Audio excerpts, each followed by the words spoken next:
Hello friends, तो स्वागत है आपका एक और न्यू वीडियो में। आज का हमारा टॉपिक है हिंदी भाषा शिक्षण के कौशल, जिसमें हम 2 कौशल पिछले वीडियो में पढ़ चुके हैं। 2 कौशल हम इस वीडियो में पढ़ेंगे। कौन कौन से हैं? एक तो वाचन कौशल और लेखन कौशल। तो सबसे हम पहले पढ़ लेते हैं वाचन कौशल को। जब कोई बालक पठन या वाचन करता है तो उस समय वह एक पुस्तक या पत्रिका या साइन बोर्ड कॉपी को देख रहा होता है। कैथरीन ओंकार के शब्दों में वाचन की परिभाषा है। वाचन वह जटिल अधिगम प्रक्रिया है जिसमें दृश्य, श्रव्य एवं गतिवाही सर्किटों का मस्तिष्क के अधिगम केंद्र से संबंध निहित है। वाचन का महत्व। वाचन की जीवन के प्रत्येक क्षेत्र में आवश्यकता होती है। वस्तुतः वाचन भी एक कला है। वाचन क्या है? कला है, जिसकी ऊंच नीच, निर्धन धनवान सभी को आवश्यकता पड़ती है। इस प्रगतिशील विश्व में पढ़ना अत्यंत आवश्यक है। वाचन की योग्यता रखने में व्यक्ति संसार की सांस्कृतिक महानता में अपने अस्तित्व का आनंद नहीं ले सकता। जीवन चरित्र, इतिहास, काव्य, कहानियां, लेख, उपन्यास, नाटक मनुष्य के लिए जिस उद्देश्य से लिखे जाते हैं उनका पूर्णतः आनंद और लाभ स्वयं पढ़कर ही उठाया जा सकता है। परंतु साधारण पढ़ने और वाचन में थोड़ा अंतर है। वाचन में साधारण रूप से पढ़ने की अपेक्षा शुद्धता, स्पष्टता तथा प्रभावोत्पत्ता अधिक होती है। वाचन के उद्देश्य। वाचन शिक्षण के समय अवश्य ही वाचन के निम्न उद्देश्यों का ध्यान रखना चाहिए। कौन कौन से हैं? यहाँ पे बालकों को स्वर के आरोह अवरोह का ऐसा अभ्यास करा दिया जाए कि यथा अवसर पर भावों के अनुकूल स्वर में लोस देकर पढ़ सके। स्वयं बालक अपने मन के भाव व्यक्त करते हुए भाव अनुसार स्वर कर उचित आरोह अवरोह के साथ लॉस कर सके। वाचन इतना प्रभावोत्पादक बन जाए कि जिस उद्देश्य से वाचन किया गया हो वह सफल हो और व्यक्ति या समाज उससे प्रभावित हो। बालकों के अक्षर, शब्द उच्चारण, ध्वनि, निर्ग, बल तथा सुस्वरता का उचित संस्कार करना। 5 नंबर, पुस्तक पढ़कर बालक उसका भाव समझ सके तथा दूसरों को समझा सके। सुंदर वाचन की विशेषताएं कौन कौन सी हैं? मधुरता, प्रभावोत्पादकता तथा चमत्कार पूर्ण ढंग से आरोह अवरोह के साथ वाचन होना चाहिए। प्रत्येक अक्षर को शुद्ध स्पष्ट उच्चारित करना। प्रत्येक शब्द को अन्य शब्दों से अलग करके उचित बल तथा विराम के साथ पढ़ना या वाचन करना। वाचन में सुंदरता के साथ प्रवाह बनाए रखना। आवश्यकता अनुसार उचित भाव भंगिमाओं का होना तथा समान गति से पढ़ना। वाचन के प्रकार। वाचन मुद्रा और वाचन शैली। वाचन के आधार। वाचन सामग्री: निबंध, संस्मरण, शब्दचित्र, आत्मकथा, जीवनी, डायरी, रिपोर्टाज, पत्र, नाटक, एकांकी, संवाद। ये क्या है? वाचन सामग्री है। कहानी, चरित्र प्रदान, वातावरण प्रदान, समस्या प्रदान, उपन्यास और कविता, ये सभी वाचन के सामग्री है। वाचन शिक्षण की विधियां कौन कौन सी हैं? शिक्षा जगत में वाचन शिक्षा के लिए अनेक विधियां प्रचलित हैं, जिनमें से निम्नलिखित हैं। देखो और कहो विधि। इस विधि में एक पूरा शब्द श्यामपट्ट पर लिख दिया जाता है और अक्षरों की पहचान के स्थान पर शब्द के स्वरूप कराई जाती है।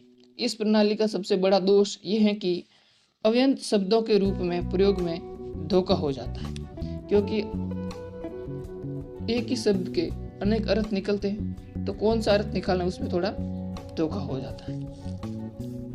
अक्षर बोध विधि, इसमें वर्णमाला के अक्षरों का क्रम उच्चारण के स्थान अनुसार सज्जित है। जब वर्ण पहचान लिया जाता है तो बालक को शब्द दे दिया जाता है। 3 नंबर ध्वनि साम्य विधि, इसमें एक समान उच्चारित होने वाले शब्द एक साथ सिखाए जाते हैं। 4 नंबर अनुध्वनि विधि, ये भी देखो और कहो विधि का रूपांतर मात्र ही है। अंतर केवल इतना है कि इसमें एक समान उच्चारित होने वाले एक शब्द एक साथ ही सीखे जाते हैं। इसमें शिक्षक एक शब्द कहता है और छात्र उस शब्द की ध्वनि का अनुकरण करता है। भाषा शिक्षण की यंत्र विधि, ये एक नवीन विधि है। इसमें ग्रामोफोन के एक तव में एक पाठ भरा रहता है, जिसे सुनकर बालक उसी का अनुकरण करके पढ़ने का प्रयास करता है। 6 नंबर समवेत पाठ विधि, इस विधि से छोटे पद्य तथा गीत सिखाने में सुविधा होती है। अध्यापक पाठ के एक अंश को स्वयं भावपूर्ण रीति से पढ़ता है और कक्षा के सभी विद्यार्थी एक साथ उसकी आवृत्ति करते हैं। 7 नंबर संगति विधि, इस विधि का प्रयोग मॉन्टेसरी ने किया था। इसमें बहुत सी वस्तुओं, चित्रों, खिलौनों आदि के आगे उनके नाम कार्डों पर लिखकर रखे जाते हैं। वे कार्ड फेंक दिए जाते हैं और बालकों से कहा जाता है कि जिस वस्तु का जो नाम है वह नाम वाला कार्ड उसी वस्तु के आगे रख दिया जाए। खिलवाड़ मात्र होने के कारण इस विधि को शिक्षा में सम्मिलित नहीं किया जाता। नेक्स्ट है सुंदर भाषण के लिए ध्यान देने योग्य बातें। 1 नंबर कोहनी पर 45 डिग्री कोण बनाती हुई पुस्तक बाएं हाथ से आंखों से लगभग 1 फुट की दूरी पर होनी चाहिए। 2 नंबर पढ़ते समय आंखें निरंतर पुस्तक पर गड़ी न रहे, निरंतर पुस्तक पर ही न देखें।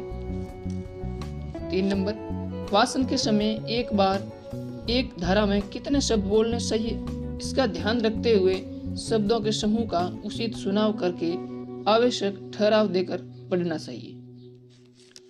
4 नंबर पढ़ने की गति न बहुत मंद हो और न बहुत तीव्र, नहीं तो धीमे होनी चाहिए और न ही ज्यादा तेज। स्वर में श्रोताओं तक पहुंचने का बल हो, प्रवाह तथा कर्णप्रिय यानी कानों को अस्सी लगने वाली ध्वनि हो।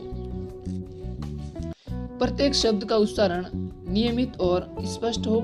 वाक्य का स्वर सदा एक रूप न रहे, भावों के साथ उतरता चढ़ता रहे और खुला हुआ दाहिना हाथ भी उन भावों के प्रकाशन में उचित योगदान दे। भाषण के समय भावानुसार स्वर का उतार चढ़ाव तो हो, किंतु उसके साथ बनावटी, अतिरंजित और होंडा अंग संचालित न हो। भाषण के समय अधिक उछल कूद अस्सी नहीं, मुंह सब विद्यार्थियों के ओर घूमता रहे, एक ही जगह नहीं देखना है। पाठ का आरंभ और अंत मंद स्वर से होना चाहिए। भाषण के समय अक्षर उच्चार, शब्द उच्चार, बल, ध्वनि तथा स्वरों का ध्यान रखना चाहिए। नेक्स्ट, भाषण के समय मेज आदि का सहारा नहीं लेना चाहिए। अशुद्धियों को बालकों से दूर करवाने का प्रयत्न करना चाहिए। भाषण दोष से सम करने की विधियां, दोष को दूर करने की कौन कौन सी विधियां हैं? आवृत्ति पुनरावृत्ति यानी कि एक शब्द को बार बार दोहराना, स्थान परिवर्तन, अस्पष्टता का निवारण, चिकित्सा कराना। भाषण के प्रकार कौन कौन से भाषण है? सस्वर भाषण, भाषण तथा पठन शब्द में ही सस्वर भाषण का भाव निहित है। हम अपने दैनिक व्यवहार में सस्वर भाषण का प्रयोग प्राय करते हैं। सस्वर भाषण के उद्देश्य, सस्वर भाषण में बड़ी कुशलता की आवश्यकता है। बालकों के उच्चारण में विराम, बलाघात संबंधी भूल नहीं होनी चाहिए। भूल करने से आदत चिरस्थायी हो जाती है और सस्वर पाठ का उद्देश्य भी नष्ट हो जाता है। परंतु जब बालक सस्वर वाचन कर रहा हो तो पढ़ना रोक कर संशोधन करने की शीघ्रता नहीं करनी चाहिए। पहले पूरा पढ़ने देना चाहिए, फिर कोई अशुद्धि हुई तो उसका संशोधन करना चाहिए। सस्वर वाचन के गुण: ध्वनियों का ज्ञान, उच्चारण की शुद्धता, उपयुक्त बलाघात, विरामशीन, स्पष्टता, प्रवाह, अर्थ की प्रतीति, स्वर में रसात्मकता, वाचन की मुद्रा और रुचि। दूसरा है हमारा मौन वाचन। लिखित सामग्री का ही मन चुपचाप बिना आवाज निकाले पढ़ना मौन वाचन कहलाता है। जेड मौर्य का कथन है कि बालक जब पैरों से चलना सीख जाता है तो घुटनों के बल खिसकना छोड़ देता है। तो धीरे धीरे हम शुद्ध उच्चारण करेंगे तो अशुद्ध अपने आप दूर होती जाएगी। इसी प्रकार भाषा के क्षेत्र में बालक जब मौन वाचन की कुशलता प्राप्त कर लेता है तो सस्वर वाचन का अधिक प्रयोग करना छोड़ देता है। मौन वाचन में निपुणता का आना व्यक्ति के विचारों की प्रौढ़ता का द्योतक है और भाषाई दक्षता पर अधिकार का सूचक है। हमारा नेक्स्ट है लेखन कौशल। लिखना। लेखन का स्वरूप। भाषा के दो रूप होते हैं, मौखिक और लिखित। मौखिक रूप के अंतर्गत भाषा का ध्वन्यात्मक रूप एवं भावों की मौखिक अभिव्यक्ति है। जब हम इन ध्वनियों को प्रतीकों के रूप में व्यक्त करते हैं और इन्हें लिपिबद्ध करके भाषा को स्थायी प्रदान करते हैं तो भाषा का ये लिखित रूप कहलाता है। भाषा के इस लिखित रूप की शिक्षा प्रतीकों को पहचान कर उन्हें बनाने की क्रिया अथवा ध्वनि को लिपिबद्ध करना लिखना है। लेखन शब्द के अंतर्गत सुडोल एवं अस्य वर्णों में लिखना सम्मिलित है। लेखन शिक्षण के उद्देश्य। भावाभिव्यक्ति जो मौखिक और लिखित दोनों रूप में होती है। लिखित भावाभिव्यक्ति लिखने के अभाव में असंभव है। हम लिखने को शिक्षा का आवश्यक अंग मानते हैं, तभी तो शिक्षित व्यक्ति को हम पढ़ा लिखा कहते हैं। पढ़ना और लिखना। लिखकर हम अपने विचारों को दूर दूर तक पहुंचा देते हैं। पत्र, लेख आदि के माध्यम से हम अपने विचारों को दूर तक एवं अनेक व्यक्तियों तक सरलता से पहुंचा देते हैं। भाषा का विकास, उसमें संशोधन एवं परिवर्तन लेखन के माध्यम से सरलता से कर सकते हैं। भाषा पर पूर्ण अधिकार हम लिखने के माध्यम से ही प्राप्त करते हैं। इसलिए कहा जाता है कि लिखना व्यक्ति को पूर्ण बना देता है। लिखित अभिव्यक्ति के अनेक रूप हैं, जिनमें पत्र लेखन, प्रार्थना पत्र लेखन, निबंध लेखन, जीवन चरित्र लेखन, आत्मकथा लेखन, कहानी लेखन, संवाद लेखन प्रमुख हैं। लेखन शिक्षण का उद्देश्य प्राप्त हुआ है या नहीं, इसके लिए छात्र के व्यवहार में होने वाले उस परिवर्तनों पर दृष्टिपात करना होगा। यही वे लक्षण हैं जिनके आधार पर लेखन की कुशलता का मूल्यांकन किया जा सकता है। अभिष्ट योग्यताएं निम्नलिखित हैं। छात्र सुपाठ्य लेख लिख सकेगा, यानी कि सुंदर लेख लिखना। वह प्रसंगानुसार आवश्यक गति से लिख सकेगा। अनुलेख, अतिलेख तथा श्रुतिलेख लिख सकेगा। वह विराम चिन्हों का यथोचित प्रयोग कर सकेगा। वह लेखन कार्य में ठीक प्रकार से अनुच्छेद बना सकेगा। वह प्रसंगानुसार उचित शब्दों, मुहावरे, लोकोक्तियों तथा सूक्तियों का प्रयोग कर सकेगा। वह सरल लाक्षणिक भाषा का प्रयोग कर सकेगा। वह व्याकरण संबद्ध शुद्ध भाषा का प्रयोग कर सकेगा।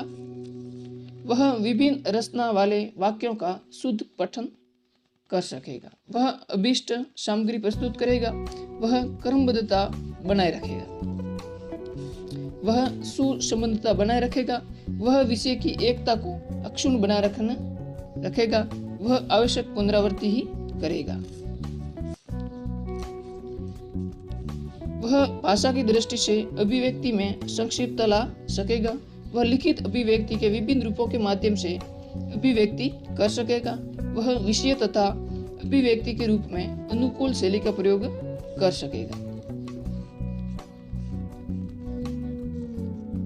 लेखन शिक्षण प्रारंभ करने का समय। पढ़ना लिखना में पहले पढ़ना सिखाया जाए या लिखना। प्रसिद्ध शिक्षा शास्त्री फ्रोबेल ने पढ़ने की क्रिया पहले और लिखने की क्रिया बाद में करने का सुझाव दिया है। मॉन्टेसरी ने लिखना सिखाने को पहले और तत्पश्चात पढ़ना सिखाने का समर्थन किया है। बालक भाषा पर मौखिक रूप से पहले अधिकार करता है। उसे यदि पहले प्रतीकों को पहचानने की कला आ जाती है तो लिखने में उसे सरलता हो सकती है। हिंदी को पढ़ा लिखा शब्द भी पढ़ने को प्रथम एवं लिखने को द्वितीय स्थान दे रहा है। लेखन शिक्षण विधि लिखना सिखाने की निम्नलिखित 4 विधियां हैं। मॉन्टेसरी विधि। मॉन्टेसरी विधि ने लिखना सिखाने में आंख, कान और हाथ तीनों का प्रयोग पर बल दिया है। उसके अनुसार बालक को पहले लकड़ी या गत्ते पर बने अक्षरों पर अंगुली फेरने को कहना चाहिए, फिर उसे पेंसिल और उन्हीं अक्षरों पर घुमवाना चाहिए। जैकपॉट विधि। इसमें शिक्षक बालकों द्वारा पढ़े हुए वाक्य को स्वयं लिखकर छात्रों को लिखने के लिए दे देता है। छात्र एक एक शब्द लिखकर अध्यापक द्वारा लिखित शब्द से मिलाते हुए स्वयं संशोधन करते चलते हैं और जब वाक्य पूरा लिख देते हैं तब पुनः मूल वाक्य से मिला लेते हैं। तत्पश्चात अध्यापक मूल को बिना देखे हुए उसे लिखने को कहता है और छात्र याद करके स्वयं लिखते हैं। रूपरेखानुकरण विधि। इस विधि में शिक्षक कॉपी, श्यामपट्ट या स्लेट पर चॉक या पेंसिल से बिंदु रखते हुए शब्द या वाक्य लिख देता है और छात्रों से उन निशानों पर पेंसिल या चॉक फेरने को कहता है, जिससे शब्द या वाक्य उभर जाए। इससे अभ्यास करते करते वह वर्णों को लिखना सीख जाता है। चौथी विधि है स्वतंत्र अनुकरण विधि। इसमें अध्यापक श्यामपट्ट, कॉपी या स्लेट पर अक्षरों का लिख देता है और छात्रों को कहता है कि उन अक्षरों को देखकर उनके नीचे स्वयं इसी प्रकार के अक्षर बनाएं। लेखन सिखाने में ध्यान रखने योग्य बातें। बैठने का ढंग सही होना चाहिए, आंखों से कागज की दूरी होनी चाहिए, उपयुक्त वातावरण होना चाहिए और कलम पकड़ने की विधि सही होनी चाहिए। फिर पढ़ना, अक्षर सुडौल बनाना, दाएं से बाएं की ओर लिखना और शिरोरेखा बनाना। शिरोरेखा मतलब ऊपर की लाइन। लिपि प्रतीक, सीधी लिखाई, नमूने उपयुक्त हो और अभ्यास। इस वीडियो को पाने के लिए आप हमारे YouTube चैनल को सब्सक्राइब कीजिए और वीडियो के डिस्क्रिप्शन में दिए गए टेलीग्राम ग्रुप को ज्वाइन कीजिए। वहां से आप ये PDF प्राप्त कर सकते हैं।